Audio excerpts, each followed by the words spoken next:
Hello and welcome back to E3. It's technically the first day of the conference proper. We've been running around the entire day looking at all of the mobile games. There are so many mobile games. So many mobile games. We have literally, we were walking around and it was so funny. There's kind of a scrum at the beginning of the day as everyone elbows each other and everyone goes running to Sony and to PlayStation. And it's all like the console and PC kind of like Luddites, just kind of like running there with their controllers. And we were just breezing past quite happily. Aiming for the EA mobile booth. Exactly, which was brilliant. They had these little coconut things and it was like, I mean the games as well. They had their really good games. And coconuts. And coconut things. So we were there to see the new installments of FIFA and Madden, which are now referred to as just FIFA Mobile and Madden Mobile. No 16, because it's going a bit more. I think they're trying to go for an eternal vibe.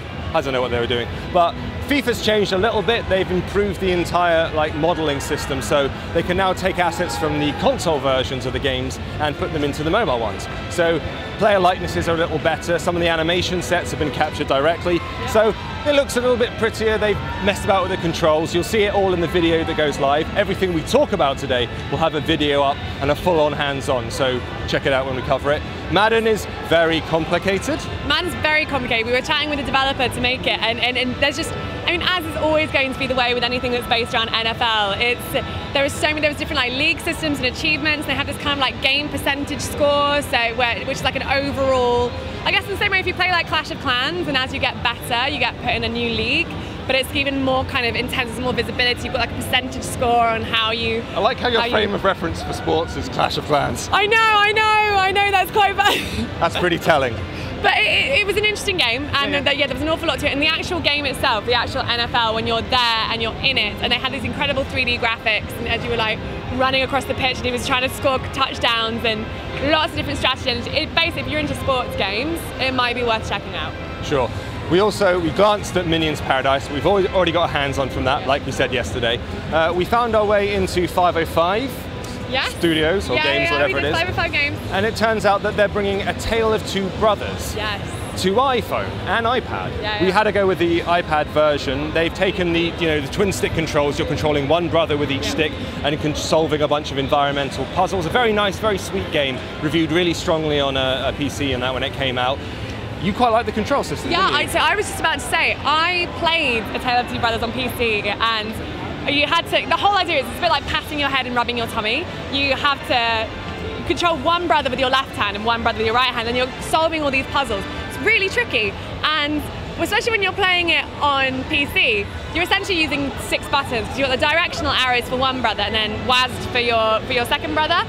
So playing it on tablet, I thought that it was so much easier. Because you're just using one thumb and the other thumb and 2 buttons on screen. Everyone at the end of their camera's going, WASD for what? Because you play it with an Xbox controller, obviously. You're a crazy person. I know, I just live life on the edge. I like my life difficult. So crank it up. That's coming sometime like holiday season, I think. Yeah. They also showed us a little glimpse of something called Nemesis, which is a flight sim style thing, so like F-16 dogfighting. There's only a very brief scenario that they showed us. It looks impressive. Again, you'll see video of it. It's kind of okay. It was good. Then we saw Ecto 1 for Off That Ghostbusters, didn't we? We saw Ecto 1. It was brilliant. It was the Capcom booth, and they basically got the original Ecto 1 from Ghostbusters there because they were showcasing their 2D match 3 puzzler. Ghostbusters Puzzle Fighter. Ghostbusters Puzzle Fighter. So we caught We caught an interview with his name was Jody. It's one of the guys responsible for it. One of the guys responsible for it. And you were chatting to him, weren't you? About... Yeah, I asked him about, because we already covered the game, you'll have seen the coverage up on AppSpy, and we also noticed the fact that they massively hypersexualized all the female Ghostbusters and Gozer, and that was a bit weird and creepy. So we kind of asked them why, and they went, yeah, we got a bit carried away, was the answer, wasn't it? Carried away with the boobs. Yeah, which happens. Yeah, it happens, completely. And now they've pulled it back a little bit, and they actually got in touch with us after and said, yeah, okay, we admit it, we're going to change it, which is kind of quite good of them, so fair play to that. Yeah. We then moved on to, where were we next? Oh, Nintendo. We saw lots at Nintendo. Yeah, Nintendo was amazing. So you can check out, just in the distance there, you can see their booth. And it was everything on the 3DS. So we saw a Zelda game. There is a little, there's sort of these kind of almost mini games. The Zelda game is entirely separate. I forget, the Tale of Two Triforces or something like that. But the idea is it's very similar to the other game we saw, which was based around the Metroid franchise, Metroid Blast Ball it was called. Yeah. And it's a multiplayer game, the Metroid one, where you try and get a ball into the other opposition's net, much like a football, but instead of kicking, you're using your blaster to shoot the ball into the opponent's goal, or just shoot your opponents.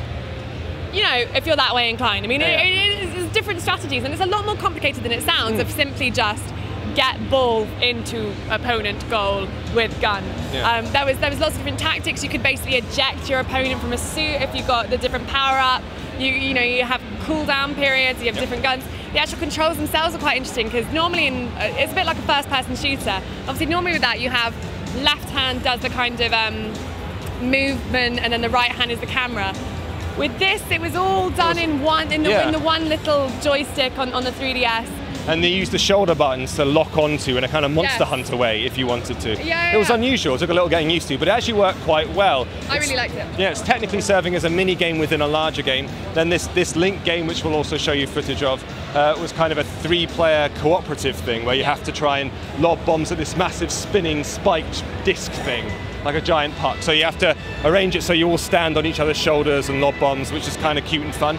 There was also something with a dude throwing a cable. Yeah. The name escapes me. I can't even remember what the name of the game was, but it was really cool. There's just like a little man with a plug, and you just kind of whirl it around as well, kind of like in a bit of a platformer style, going It was like a lasso / Bionic Commandos, you know, hook shot sort of thing. It was cool. It was really cool. Check out the video of that one, actually. That was one of my favorites. But we should definitely mention Madfinger. Ah, yes. So, Madfinger of Dead Trigger fame, who made an absolute fortune with Dead Trigger and its sequel. They've unveiled what is sort of a spiritual successor, I guess, to that game. It's called Unkilled, and it is a first-person zombie shooter, obviously. Just hands! So I don't know why it's not Dead Trigger 3, but it plays very, very similarly. The zombies still have glowing eyes. It's still a free-to-play game. It's good, it's sharp, the graphics look impressive. You've got like non-player characters who are actually on your side for a change this time.